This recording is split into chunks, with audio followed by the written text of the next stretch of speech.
Sa unang birada ng mga balita, bumagsak sa 60 pesos kada dolyar ang halaga ng piso nitong Huwebes ng umaga, ang pinakamahina nitong antas sa kasaysayan. Samantalang ang diesel at iba pang produktong petrolyo pumalo naman sa higit 100 piso kada litro. Narito ang aking report.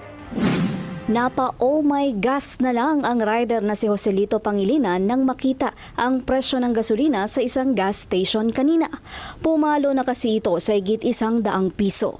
Nagbabalak ng maghanap ng trabaho si Joselito. Lugi na raw siya sa mahal ng gas kumpara sa singil niya sa kanyang pasahero sa kanyang motorcycle taxi. Binabalita po nila yan, kaso hindi namin alam kung saan namin kukuhanin. Hindi ko namin alam kung saan kami kukuha ng sinasabing ayuda na yan.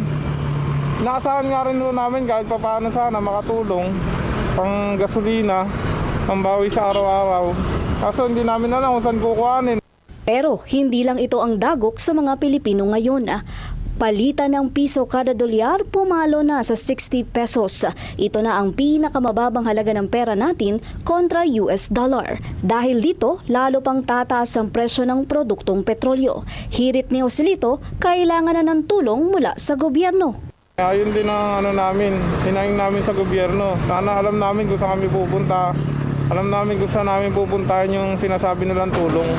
Makatulong man lang kahit paano doon sa pagtaas ng presyo ng gasolina. Batay sa pinakahuling datos, bumagsak sa 60 pesos kada dolyar ang halaga ng piso ngayong Huwebes, pinakamahina nitong antas sa kasaysayan. Dulot pa rin ito ng lumalalang tensyon sa Middle East, partikular sa Iran.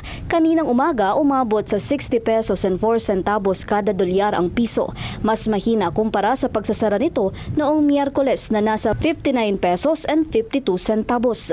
Ayon sa mga ekonomista, ang patuloy na pagtaas ng presyo ng langis ay maaring magdulot ng mas mataas na inflation o pagbagal ng ekonomiya. Kaugnay nito, pinag-aaralan ng pamahalaan ang pansamantalang pagsuspende ng excise tax sa fuel upang mapababa ang presyo ng gasolina at diesel. Tinatayang maaring bumaba ng hanggang 10 piso kada litro ang gasolina at 6 na piso naman sa diesel kung ito ay ipatutupad.